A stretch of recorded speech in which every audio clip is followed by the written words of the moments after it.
Guys, welcome everyone to another episode of you know what, Dominic. I I'm going love to this. say it. I'm It's going to say kind it. of like We've been threatening a name change, but we will. Food and everything, Canada's food and everything else safety podcast. I was going to say, Um, it's after how many? This is number 15 or 16th show. I don't think we can change it now. well, of course we can. We're getting traction. We own this. This is ours. So, We're getting traction now. You can't well, change we it. like everything else, right? That I've done. I've always done it twice. It's awesome. The second time it's right. It's awesome. You got your fancy glow in the dark mic there. I don't know how to turn that off, but I will. Well, we have a great guest. You know what? I'm in Montreal today. You're in Thunder Bay today. We have a great guest today that is from Sysco. He's a part of our business development team in Montreal here. And Nick is our guest. And I have to tell you, I've heard that Nick is kind of like all Quebec. So, Nick, is that true? You kind of like own all Quebec. So, we're going to have him on here in a second. We're going to do our quick intro. And then we're going to be back with Nick, for our business development manager in Montreal. Here we go.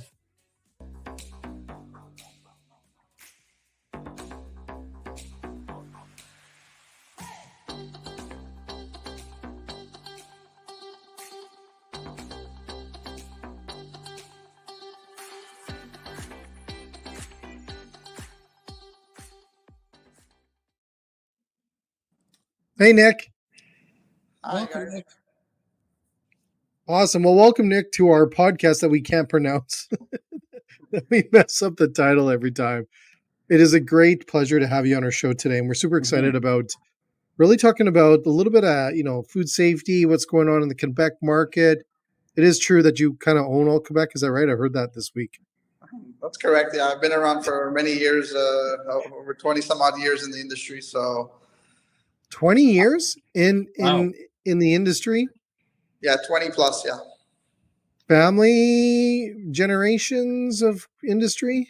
Is that right? definitely. Yes, my family's own restaurants. A lot of my family's still in the industry, pretty much everywhere in the city. So you grew up into the industry. Yes. You're only 20 some years old. Well done, bud. Well done. It's only 27 years old. He's only 27 years old. Well done, Nick. That's awesome. That is awesome. Well, so you're a legend in the industry. You've been around. You have probably seen a lot of things change when it comes to food safety. Definitely, yes. What is something? Can you share some of those things maybe that comes off the top of your head that you've seen?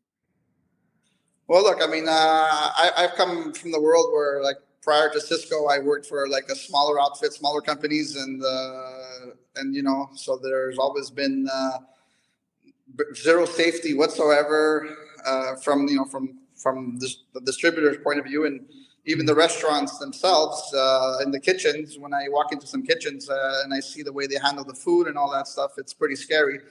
And some of them haven't even got any training on how to handle food and all that. So thankfully, the MAPAC here in Quebec is forcing them to do some kind of training and get more knowledge on how to be preparing the food and handling the food here. And it's getting much better over the years. Yeah, I think companies like ourselves, training going online has helped that go a long way. Reducing costs has gone a long way. Nick, a lot of times, well, first, thanks for joining us. A lot of times, your family's in the restaurant business. You have restaurants. You've seen a lot of restaurants. I'm curious to get your thoughts on when restaurants oppose training. They fight regulations. Sometimes I understand that, sometimes I don't. But they fight standards, and having standards in place are being forced to take training. What are your thoughts on the operators that operate like that are like, the government shouldn't tell me to do anything, and I'm not taking training. I've been doing this for 50 years, and I've never made anybody sick. Why should I take training? Well, look, the main thing, some of these restaurants, they're mom and pop stores. They're overworked, they're tired, and they don't have any time for themselves. So the last thing they want to do is take an extra course and to do anything extra. So I think the hardest thing for them is giving them extra work and extra tasks to do. Mm-hmm. So thankfully now some of them have, some of their kids taking over the business, and and more of the newer generation that's coming on board. The old school is going out and the new generation's coming in, right? So they're a bit more, taking things more seriously and want to learn and do better. So there's hope for the future. Definitely, yes, definitely. Yeah, I agree. I hold that same opinion that as people get more informed and we're exposed to more things and we learn more things and we see kind of what's happening, when Jay and I have spoken about this many a time. Something sometimes has to happen before people are motivated into making a change. Thankfully for us, our training is available. It's online. It's we're in the right price point because it's inexpensive to do. It's available in multiple languages. So some of the barriers that used to be there have been eliminated.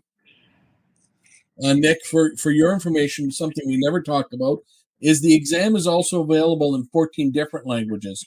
So they can complete the course possibly in English or French if they understand that. But let's say they have Vietnamese or Korean as their mother language, and the exam is what stresses them out. Well, they could feasibly do the exam in Korean or Vietnamese because we have that exam available in those multiple languages. So that's a plus for customers to be able to do the exam in their language, and online, obviously. That's being able to complete it from anywhere, complete it on their phone. Yeah, that's huge because here in Quebec, there's a lot of multi-ethnic people, and I definitely think that's going to be that's great that they'll be able to have the opportunity to do it in their mother tongue, and it's very helpful. Mm-hmm. I had a customer last week tell me, "Hey, can you help me do the exam because I don't speak French," and he's like Arabic. So if your program gives them that opportunity to be able to learn it in their language, then great. That's awesome. Yeah. The full course and exam, fully narrated, is available in English, French, Spanish, Hindi, Punjabi, and Arabic. And we're currently working on the brand new version of French that will be released in the coming months. And we're working on a Chinese language version of the course as well. So a course and exam, like fully narrated, the whole bit. And it's a lot of work. It takes a long time to make that happen. Well, especially when you have to learn all those languages, Dominic? Yeah.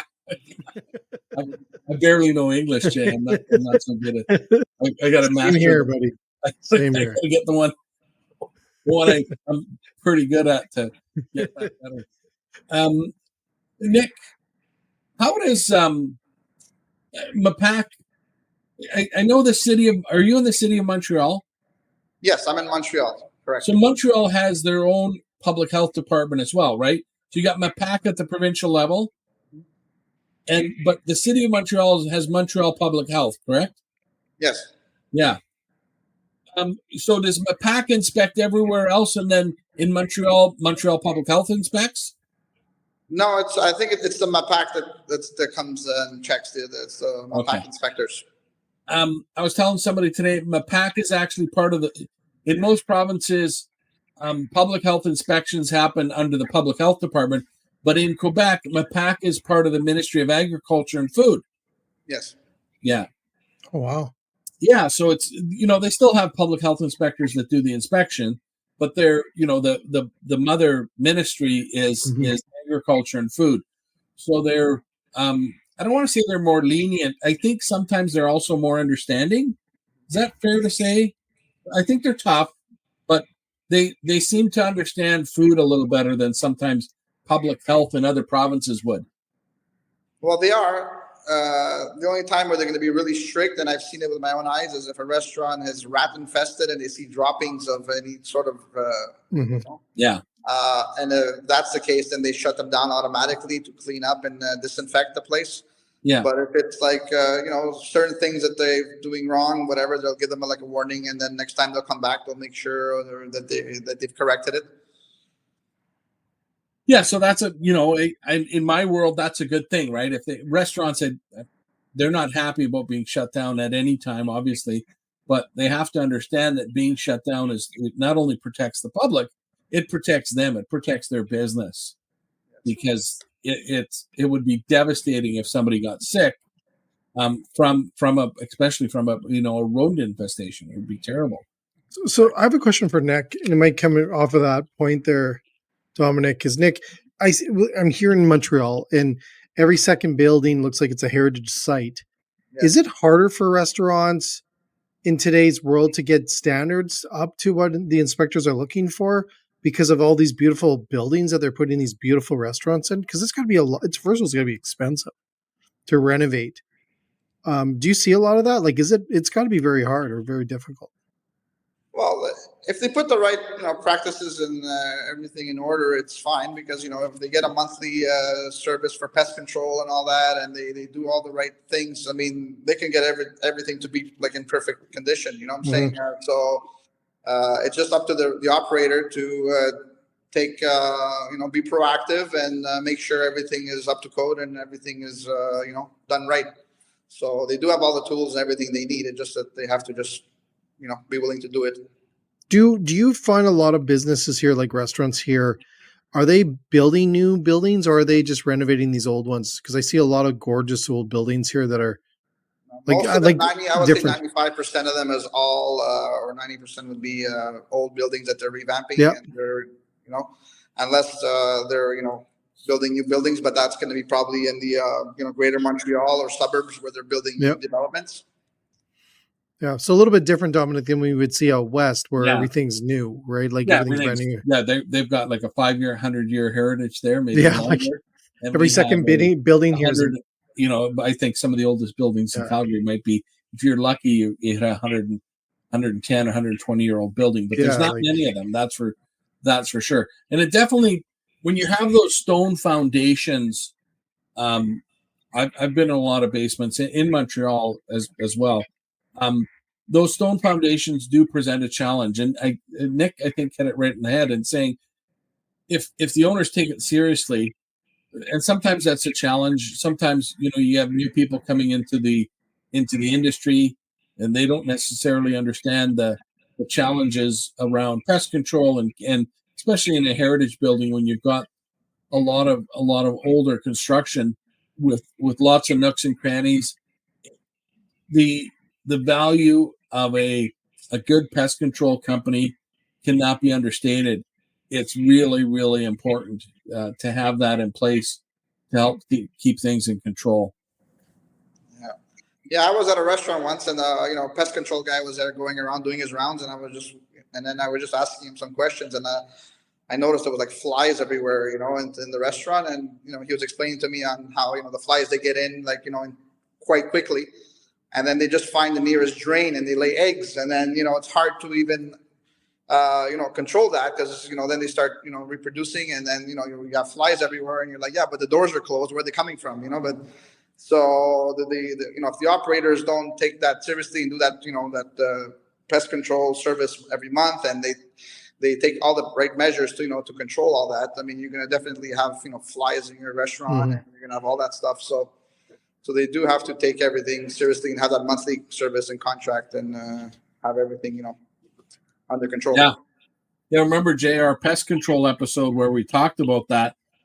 Flies, their favorite food is poop. So they like to they fly around and they carry literally crap on their feet, and they regurgitate their food to eat and liquefy the food they land on. So they're not usually a good thing. We're probably never a good thing in a restaurant. So go ahead, Dominic. Go ahead. Sorry, go ahead, Jay. No. I was going to keep going. Yeah, the challenge continues to be. I would say it's education. It always comes back to education, and do people understand the source of those things? Back to Nick's point, that it's the drains, and often, especially in older construction, you might have a hidden drain somewhere, a hidden P trap somewhere behind a piece of equipment that you can't see, but the flies can get to. that's that's their home base. That's where they're going back to lay eggs. So you clean the place top to bottom. You sanitize everything. You pull everything apart. You try and figure out where these bloody things are coming from, and you cannot get them under control.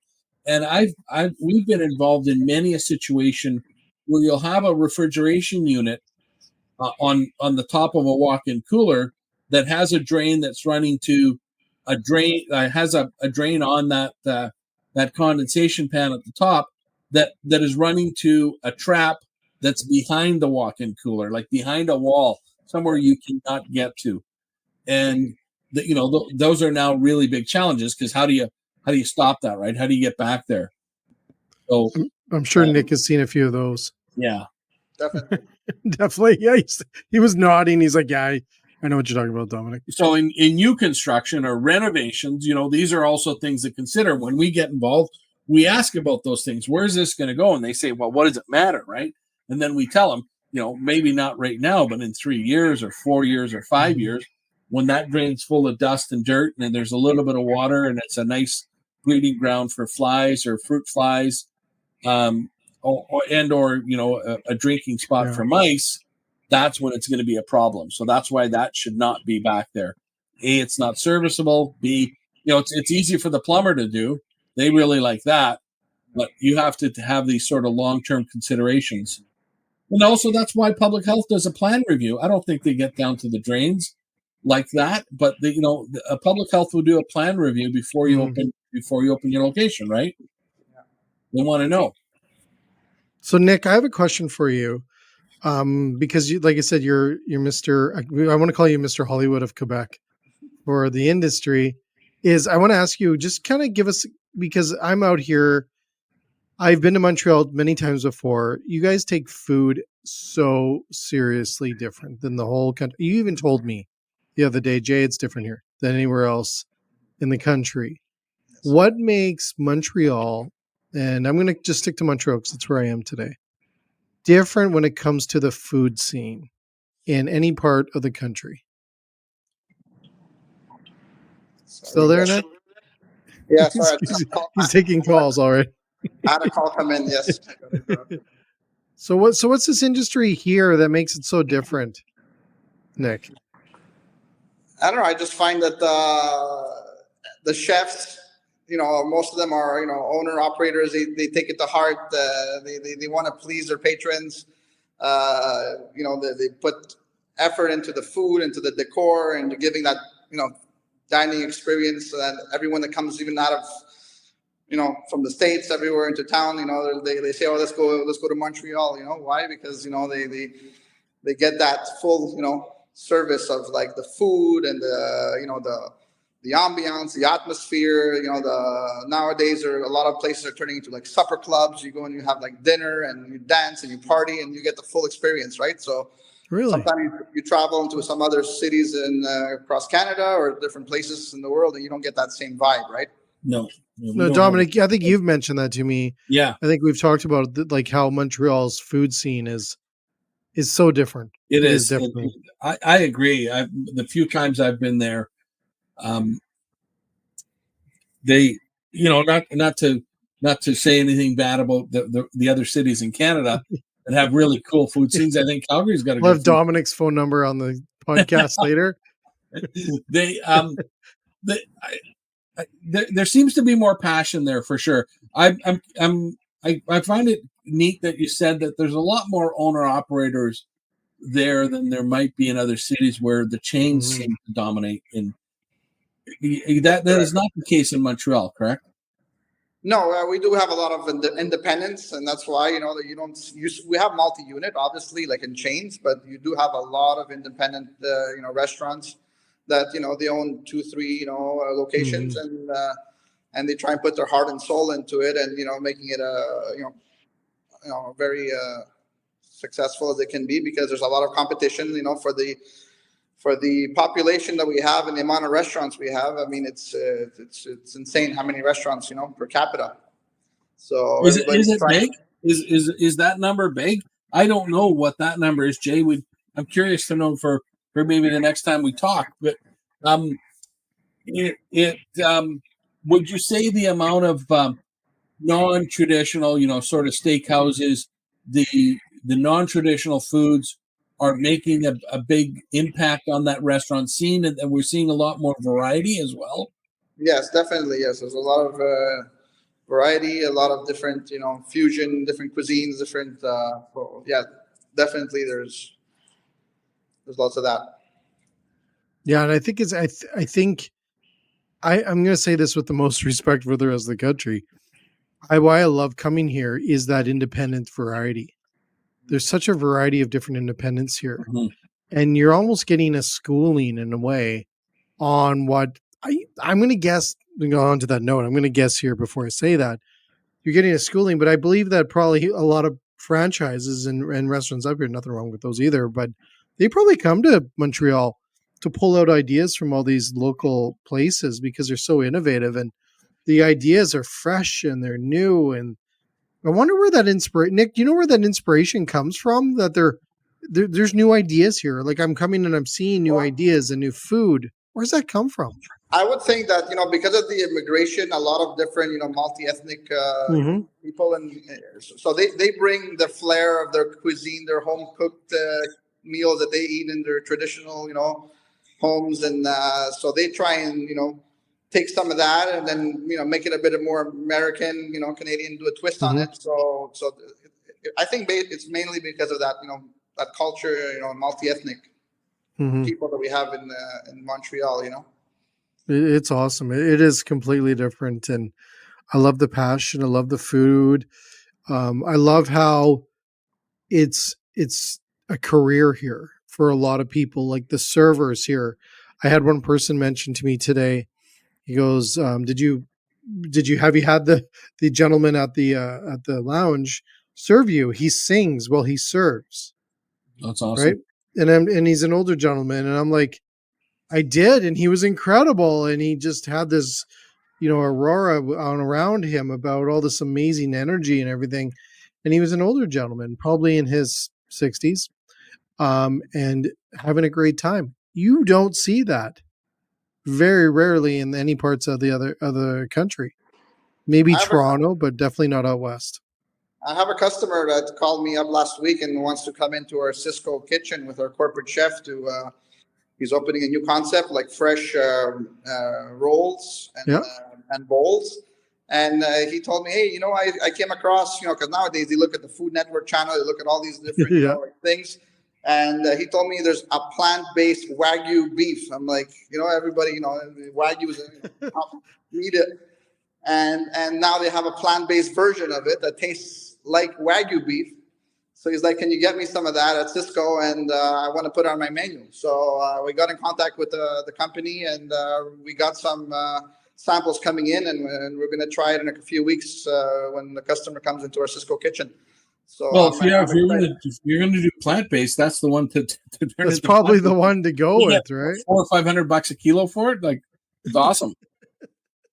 Um, So I'm curious to you with that many. Is there still lots of opportunity? There's lots of people coming into the country. There's lots of people coming into Quebec. We see lots of new restaurants. Are the restaurant failures, the closures, are they steady? Are they up? Are they down? Like what's happening in that sense that like what's your feeling of the success of adapting? Like the good ones end up being good and people embrace them right away. And I think as Canadians, most people are open to trying new things, which is cool. We're not set like I think we're adventure. Well, maybe not on a world scale. We're not on the world scale. We're probably not that adventurous, but I feel we're adventurous in trying new types of cuisine. What's your feeling on that? The success of the new types of cuisine. What what what's the key to their success? Well, obviously, I mean, nowadays everyone, they have all the social media apps and everything, and they're everywhere they go, they like to post their experiences and all that, and the food they're trying and they're eating. So, all the restaurants they know that, so they have to like make sure that they're on top of their game and that they wow the customers and that the Mm-hmm. food is on point.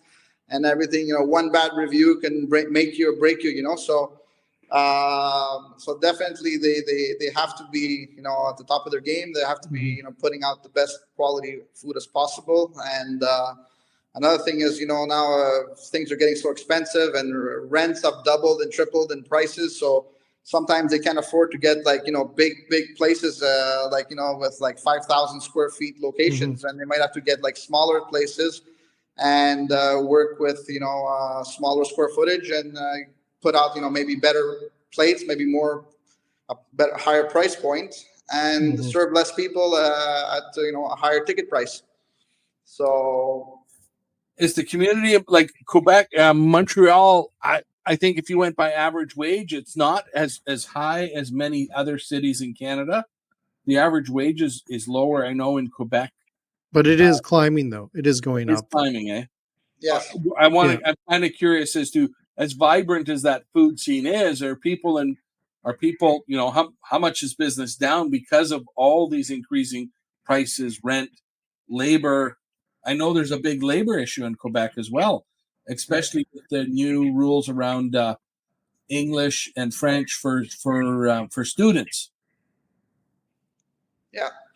Well, I mean, because of that, some of them are closed a few days out of the week, because they can't fill all the hours. So many restaurants nowadays are closed Mondays and Tuesdays. Some of them even Monday, Tuesday, Wednesday. They open Thursday to Sunday.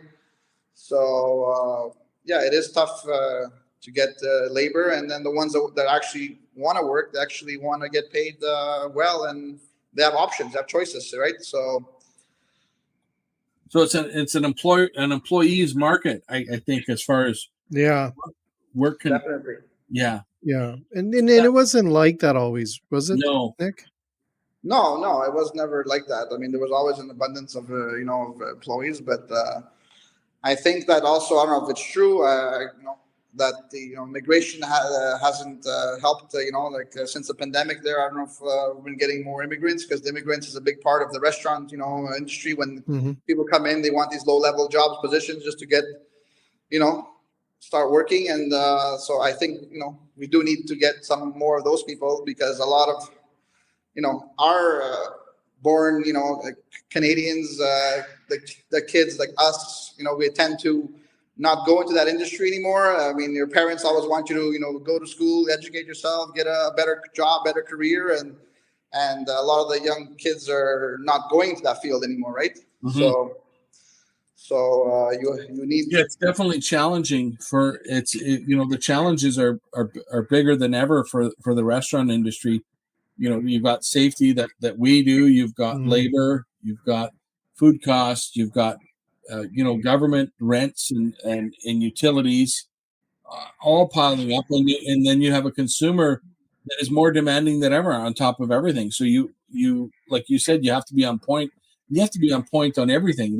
You cannot make one mistake, because the market is not forgiving in that sense. No, not like. And Nick, when you were way back, a young guy working in a restaurant, did you knew your regulars, right? Like, you had regulars coming in all the time. You probably knew them by name. Does that happen anymore? Because there's so much choices nowadays.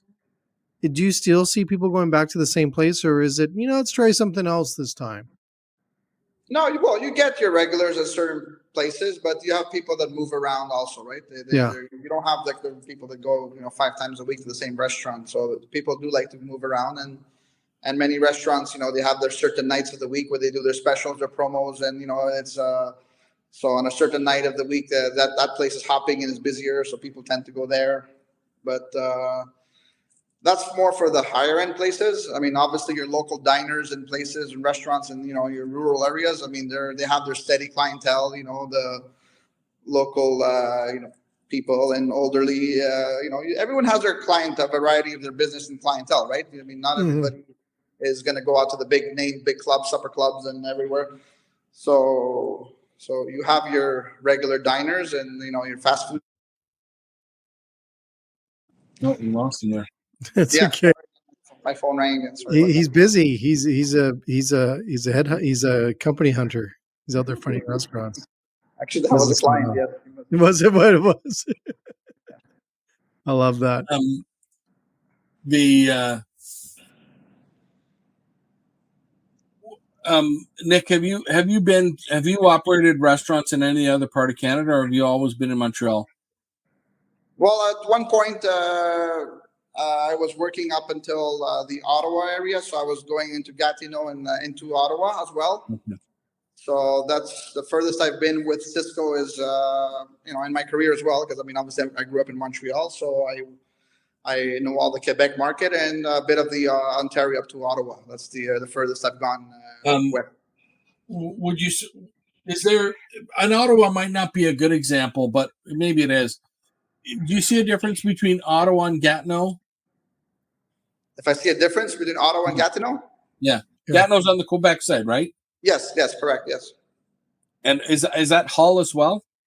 Yeah, Hull is in Quebec side, correct, yes. Okay. And Ottawa's on the Ontario side. Yes. From the operator's perspective, what are the different challenges between operating in Quebec and operating in Ontario? Well, Ontario is easier to do business in Ontario because, especially in Ottawa, in that area, a lot of people work for the government and all that. So that's why they call it like the fat cat city, because everybody has steady jobs. And so the incomes are higher. So people will be more less reluctant to spend because they feel more safer. They have better jobs. So I think that the Ottawa and Ontario does have better potential than the Quebec side or the Quebec market, like the Gatineau, Ottawa, Hull area. Okay. And also, the restaurant, on the Quebec side, the government has installed like those black boxes that they monitor their sales and they report their sales to the government and all that.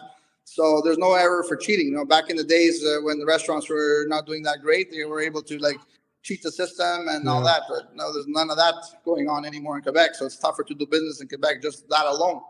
I wonder why they have that at the restaurant level, but they don't have it at the construction company that's building roads for Quebec. So you can't steal $1, but you can steal $100 million. It's easier to steal the $100 million than the $1. It's odd to me as a taxpayer that's how it works. But those black boxes they're fairly new. Like they're in the last 10 years. I'm sure they're more than 5 years. No, they're 10 years, Nick. Yeah, I know it's been more than that, but I think really, the black box has been at least, I would say, 15 years now. 15. I remember when they came in, it was a big deal. Yeah. Jay, I apologize. I might lose you. My battery is down to 1%. No, I know you got to run here, but we'll wrap it up here, Nick. Because first of all, I know you have to run here. We got a hockey game, and I think you are running out. But thank you. On your phone. Thanks so much for joining us, Nick. We'll share some information with you and after our show. But thanks for connecting with us. Thanks for sharing a little bit about the Quebec food scene and the food safety scene. Yes, thank you, Nick, so much for your time as well. Okay. Right. We've lost him, Dominic. No worries. But I'm having a party outside the door here, it sounds like, as well, which is weird. But it is Montreal. But have you, they do take their food different here, way different? I'd say yes. That's a definite yes. But it's not a slam against the rest of Canada, and I think the rest of Canada takes their food good. It's just that there's a passion here that, you can tell when you look at the sauces. If you look at the sauces here on the plates, I know some of the sauces I got on the plates this week. They even take the sauce serious. They take the creams serious. They take I had cream cheese that was taken serious on a dish. It's the small details, I think, that adds up as well. But they also, I think they take it as a career. And I really wish the rest of Canada would look at our industry as a career, not just as a stepping stone. Yeah. I agree. We're having this conversation with somebody here in Thunder Bay as well. Not just in the food service industry, about staff turnover, people coming into the industry, the challenges that come with that. And we did some costing magic and some just to look at things a little differently. And I think that's always really important. That sometimes it's really easy to get buried in the chaos of the day, right? In Oh, everything, and we lose sight so quickly of operating the business because you're buried in trying to put out those fires every day, and they still have to get put out. Like I understand that completely, that those fires are still going to be there. They got to get put out. But if it might be in the business's best interest to close for half a day and try and figure some of these things out, or to look at, to really take a serious step back to look well, into that. here's my take on this, and I think I told you this earlier today, is I believe every restaurant needs a restaurant coach. Like Yeah, if you're like, and it's not, and I say coaches because I think coaches, no slam against consultants. I have a lot of friends that are consultants, and I do like consultants, but I don't think you need to have a consultant. Consultants like a deep dive into the business, and they're going to consult and everything else. I think the coach, I look at a coach as a hockey coach or a football coach, is that just coaching the team along the way. And I put a post out today saying, what would it be like if you didn't have a hockey coach? The team probably wouldn't be that successful because it's that guidance. And I think the same thing for restaurants. If you have a coach, it just guides you, or you got to call someone, or you need to work with them on an idea. It's hard to find that time, like you said. They're putting out fires 24/7 usually, and it's crazy. yeah, and I And think then they're that supposed to come up with a even like strategy on it's top of almost like that. even if you had a support group, right, or a chat Yeah, group, yeah, or maybe we'll facilitate something like yeah, that where people can call in and talk about their problems, right? Because that the yeah. reality of it is everybody's facing the same thing. Everyone, Dominic. And it's sometimes it's just one thing you say that Yeah, makes them. And I saw that this week at this conference, yeah, is I just said a few things and they were like, it's all we needed to hear. We're good. Like, yeah. what? Well, and Really? That's it? what the one thing you said to me about, anybody had spectacular, outstanding service and nobody put their hand up, right? Two Um, over about 300. I'm going to say is being 400 people in that room. And Matt's asked the whole room, and not, I was waiting, you usually get one or two, not one. yeah. And everyone looked at each other and it's like, you too? That was a Yeah, moment I'll and then never forget. how do you differentiate yourself? Like, I'll just give you a quick little experience I had here in Thunder Bay at a restaurant. We went for lunch with my brother-in-law and his electrician that's working on a house for him. Anyway, we went to this place, wait for the place to open up. The electrician, he's got his own meal, and the Yeah. lady knows what it is, and he's telling us, and it's pho or fa, but it's pho, right? It's It's faux. pho, It's faux, bud. pho, it's pho, Go and fill that up. um, he has his own button in the restaurant. He's got Huh? his own special button. No way. But I was thinking about that just as we were talking, like, how do you connect back with you? You were asking, in when you were growing up, did you have your regulars? And how do you keep that connection? With technology now, Oh, could we take 10 customers in our business and make them our cheerleaders by giving them their own absolutely.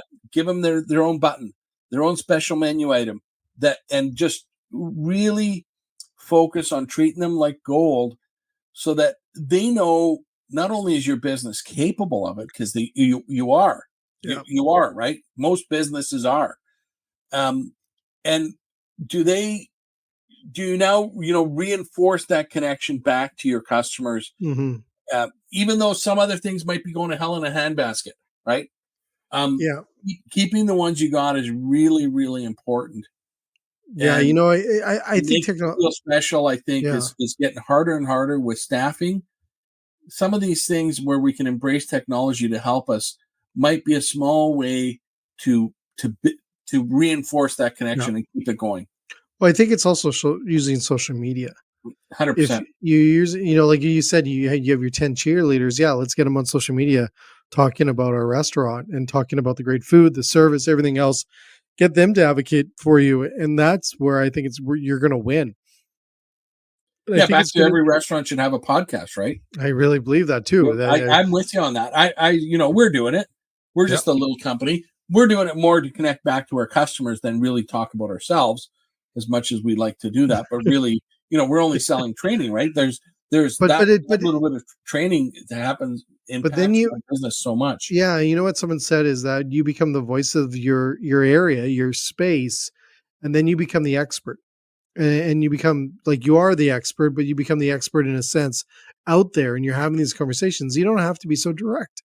And I think restaurants can be the expert in pizza. Like, do you imagine if you're a pizza place and you had a podcast on there and you interviewed your customers, you interviewed your celebrities in the neighborhood or your mayor or your people that were on there and they're promoting, hey, I was on the pizza show and I was doing this and that and they had me do this. And there's an opportunity because podcasting has not been disrupted. We believe everything that we hear and we should because podcasters put a lot of work into it. It's not been disrupted. And you have a sense of it's an intimate moment with a listener on that content that you're producing to them. So if you're talking about your restaurant or talking about someone else and you're from a restaurant, guess what? They're going to spend a half an hour with you. And Yeah. that is insane when it comes to marketing. And I think every restaurant needs one because every restaurant's got incredible stories to tell. Like Nick, like that's been up through the industry forever, is those are stories that we're going to miss out. We're going to lose the stories of the companies and the Yeah. restaurants and the businesses that built this industry if we don't capture them. And I think we need to do more and more of them. We need to sit down there and because they all have a unique story. And I always say there isn't a restaurant I know that was like, yeah, it's been so easy. It's been great. It's the cake. It's super easy to do this. We got lots of staff making lots of money. It is the rag to riches story. And typically it's rag not to riches, it's rag to Yeah. normal living, Yeah. if that. But it's those stories that we need to hear. We need to hear, people, the wins and the successes and the things that they've been challenged with. So we all know we're in the game together. Mm. But if we're all sitting there and we're all not sharing that information, it's tough. You feel a little alone. And we talk about this in the industry as being a part of the community and stuff. We are, but we necessarily don't know each other. And we used to back in No. the day. It's no different than your neighbors, right? 100%. And I think we need to do that within our communities when it comes to podcasting, the restaurant industry, any industry you should be talking about and having people on there. I People agree. loves the conversations. I agree 100%. I think, people say, well, it's competitive. I don't necessarily want to share, what I'm doing. And I think the reality of that is, yeah, it's a competitive environment for sure. But the shared challenges are the shared challenges. They're not, they're not making you better or worse than anybody else that's facing them. And if anything, like everything, we're stronger together, right? So when we discuss these things and collectively at least discuss them to find out that we're not alone, Yeah. because sometimes that goes a long way to helping things, right? Just to Yeah. understand. No, I thought I was the only one that was facing this issue, and the reality is everybody else is. Well, I think that anyone could take a chapter on learning how to support each other. It was Ryan Smokeland during the pandemic. He went to I don't know how many restaurants and bought their food and talked about those restaurants. Yeah. And when he passed, I remember I think it was the city, I don't know if it was the city of Toronto or Ajax. One of the council members had brought that up and mentioned that Ryan had done that and how Mhm. much that meant to the community. And then he became that person for the community.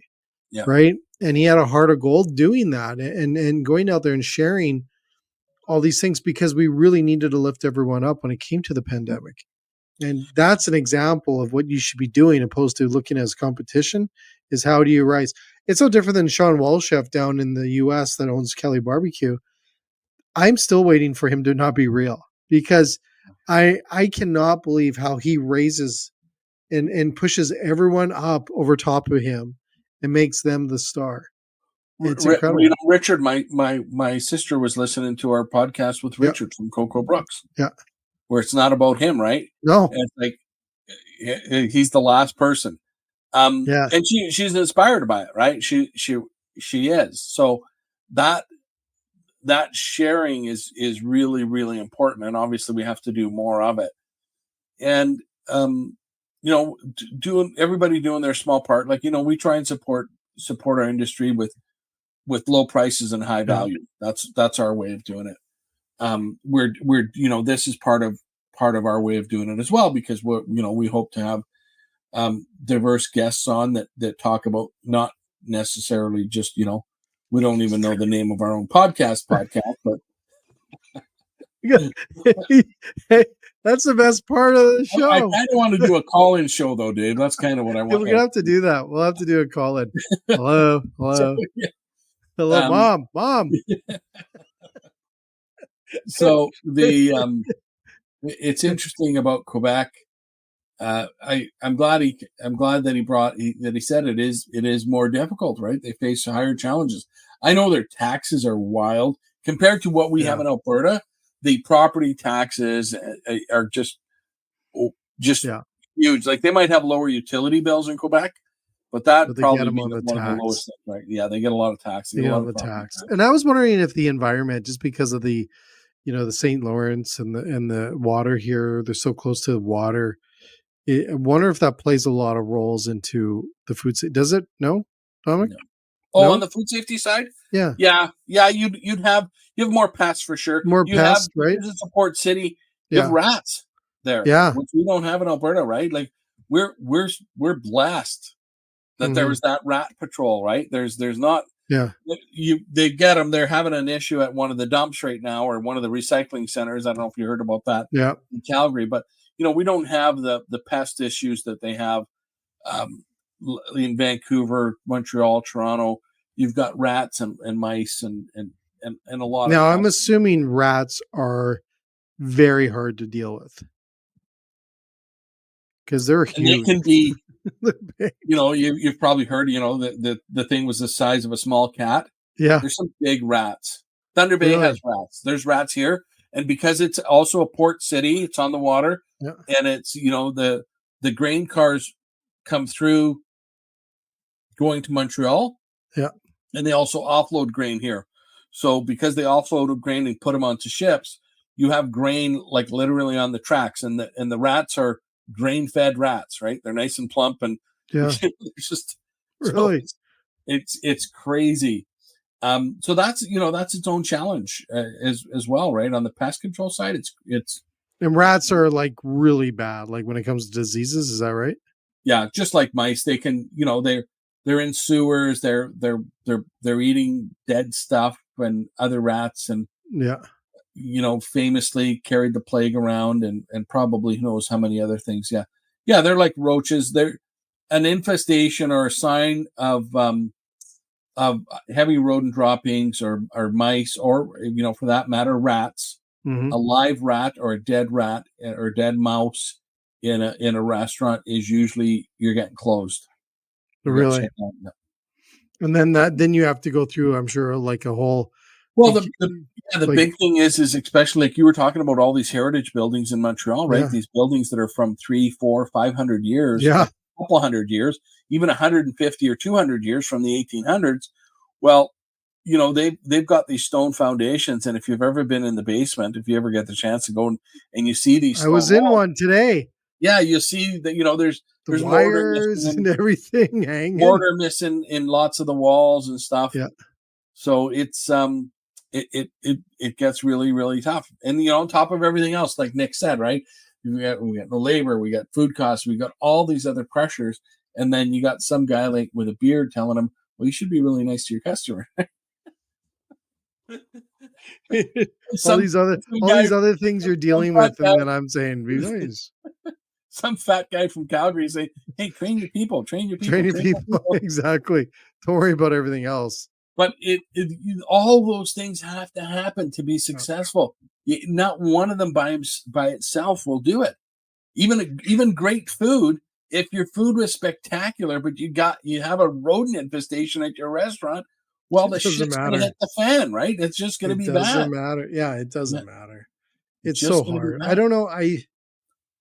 Well, that's the magic, and that's the beauty of the restaurant industry. In spite of all those trials and tribulations, people succeed. So I know, but where is that? Where is that? I don't know what that thing is. I that can tell makes you right now, them it's want to determination, Jay. do this over? It's determination that It's got to be stubbornness I've too. got It's this, 100%. right? They're stubborn. We're When they stubborn. came over in the 1800s, it was survival, right? Yeah. And you know what? New immigrants now, it'd be the same. It's as much as there's a support network there, Yeah. maybe more than the people that came in the 50s had, a little bit more, but still at some point that support's going to get cut off and then you're on Yeah. your own. So it's make or break. I have to do it. I have Yeah. no choice, right? So usually that's a really good motivator. The problem with that is when you're faced with that situation and you start taking shortcuts, you can make somebody really sick really quick. And in this Yeah. business, right? Or Yeah. somebody can get hurt. So it's important to, Nick also said that a lot of people don't know there's some rules around this stuff because maybe where they came from, that was it was easier to open a restaurant. Or you can open a street cart without any sort of licensing or permitting. So we still, back to what we were talking about earlier, we get this call every day. How do I do this? What do I need to do? And we'll point them Wow. to local public health, or we'll tell them, hey, they think that their food safety certificate allows them to operate a restaurant. It's like, no, that's the training. Honestly, they say, well, because in Good. some places they call it a food handling permit. Our certificate, some people would call that a permit, Really? but it's not, right? So the understanding of the rules is hard, and especially if you come from not a lot of rules or not a lot of respect for the rules. That might be the other thing, right? Mm-hmm. He also said if when people care, we heard it from Bill Marler. Yeah. Remember, right? And it's like if people care, wow, holy crap, a lot of good things can happen, right? Yeah, but if you're beat down all the time, it's hard to keep caring. 100%. I'm with you It's 100%, hard. Jay. It's Like hard. you It's hard. cannot give up. You cannot give up. You cannot give Yeah. up. And it's And you hard. can That's never why. compromise. You can't compromise safety Well, because that's why you need a coach. It's like it's like the Oilers. It's this is never a give up. training. This is a safety podcast, not the coaching podcast.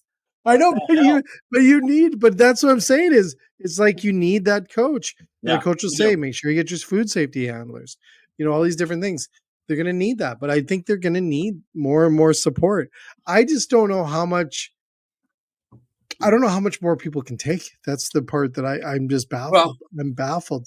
we need government. We need government. You keep telling me we're not going to get political, but I'm gonna. Don't We need you government. dare.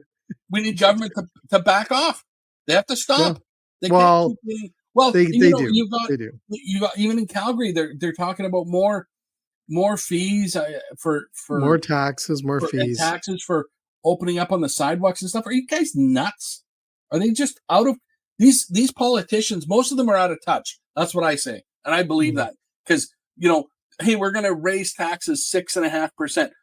I don't know if they noticed, but people are out of money. People can't pay their rent. There's a thing in Toronto right now, Jay, that housing has become so expensive that people are renting out half a bed. I know. Have I you heard saw about that. this? Talked Half a about it bed. today. Yeah. Okay, so that should be a universal sign to government. Take your foot off the gas on spending. Look at ways of cutting fees. Look at ways of cutting taxes. Look at ways of getting out of the way of allowing business to do business because business will figure it out. You can have regulations. People will too. Like people will too. For sure. Right. But there cannot continue to be roadblocks and increased fees because the other thing that's happening with all these things, I don't know what Kelly Higson from Restaurants Canada said, what the amount of employees that work in the food service industry in Canada, it's huge. Yeah, it's about 1.2 million, 1.1. 1.2 million. Yeah, 1.2. That industry is significant. The Huge. more people, the more that expenses go up and people cannot afford. So now I'm only dining out once a week or once every 2 weeks versus twice a week. That vibrancy comes out of the community. It doesn't only impact the restaurant. It does, right? Obviously, the restaurant. The impact of the community is massive. Well, massive. we we saw it through COVID, and weren't able to go out there and and we saw what happened. We're Yeah. still a lot of people still ain't over that, No, right? Still 100%. haven't got out over that, and it becomes. We know the importance of these spaces. We know the importance of restaurants. We know what it does to the community. We know what it does to bring people together. There's so much good stuff that comes from that. So we do need relief when it comes to some of these programs that the government is introducing. We need them to also just think about the end operator more, because and here's the thing, and now you got me ranting. Way to go, Dominic. I'm going to tell you this. Simon Sinek said this in a podcast many years ago. There was this organization, and they were having a bad year of sales, and they had an option to either lay people off or figure out what they were going to do. So they got everyone together and say, here's the deal. We have to lay so many people off, or we're going to get together and figure out how we're going to get through this together. And they said, you know what, it's either that or this. And they got together and they figured out how to get through on this time, so no one had to lose their jobs. And he said it was better that we all suffer a little than someone suffers a lot. And I think that we have to look at that, because it takes a little bit of creativity. It takes a little bit of thought. It takes a little bit like changing your minds, thinking outside the box to generate some sort of income, because taxes are probably replacing something that's missing. Like they're trying to feed something, or they're trying to pay for something. We need to look at creative ways and innovative ways to put to recoup that money in a different way than always just raising taxes. That's easy. Raising taxes, as much as it hurts, is actually pretty easy. It's going up, opposed to saying, you know what, we got to figure out, so we all suffer a little, opposed to these people are suffering a lot. And when you look at it today, that lower, not even lower, it's like middle class now, everyone is suffering, and it's suffering significantly. Those people are suffering, and the top isn't necessarily suffering. Well, But we all need to, for sure, right? right? But that exactly right, yeah, right. So I think we need to look at things differently. It's so different than geez, you got me going. Many years ago, I was interviewed. This is before I worked here, when I was running a restaurant in downtown Red Deer, and they interviewed me about the graffiti that there was happening. The city was going through a problem with graffiti, and they were, the police were coming down hard on them. Everyone was just trashing this problem they had. And I said, back in I think it was the 1960s, 50s, well, probably the 60s, New York was going through problems with spray paint on their subways, right? There, the movies and stuff, everything was like tagged, and it was all this and that. And then one person said, well, why don't we just give them canvases on the walls in the subway halls, like in the subways, down in the subways, that these people that are painting the subways, they can actually paint the canvases. So they did that, and it reduced the amount of tags and stuff being painted on the subways, and they were painting on the canvases. And guess what they did? Is then they end up selling those canvases, the city did, and put money back into these programs to create more spaces for people, painters, these artists that were putting these tags on the subways, to create more art from the public in these public places then. And I mentioned that to the folks that interviewed me in Red Deer, and I said, this is how we got to think. We got to think differently. We keep thinking that, and my favorite is that we keep doing the same thing, expecting a different result. Yeah. And then we stop back and go, well, that didn't work. Yeah, because we keep doing the same thing, folks, and expecting a different result. And guess what? We always get the same result. And then we're upset about it. But we have to look at things differently. And I think that comes to all these different practices, from raising taxes to doing all these things, is we have to think differently. Keep raising them, keep introducing new ones. That's easy. That doesn't take a smart man to do that. It takes someone that just knows that they can do that, first of all, but it's not creative or innovative. And we need to look at different ways, like a company where they didn't let go of anyone. Everyone suffered a little. And you know what they did is people gave up their holidays. Other people said, you know what, you take my holiday, I don't need it. Or you'll take it. And they started trading off holidays so people could use those holiday pay, the holiday pay thing. Yeah. And they didn't have to lay anyone off. the morale went up and they increased sales bigger than they ever had before. Yeah. Because they Imagine created it. a work, right? They created a work environment and everyone got behind it. It's awesome. We need to It's do awesome. that. It makes sense Yeah. in this Yeah, industry. exactly. In this industry, get together, share ideas, get a podcast, get your food safety stuff, and everything else will be perfectly fine. And a Cool. coach. Anyways, Dominic, it's been a blast. Thanks, Jay, again. You got me ranting there. Way to go. Safe travels back to Calgary or back to Edmonton. Sorry. Same to you. When Yeah, you gonna be back home? Saturday. Calgary. Saturday. Yeah, Okay. Saturday, yeah. Alrighty. I'm gonna hit the thing so we can cut this off. Give me a second here. Give me a Thanks. sec. Here we go.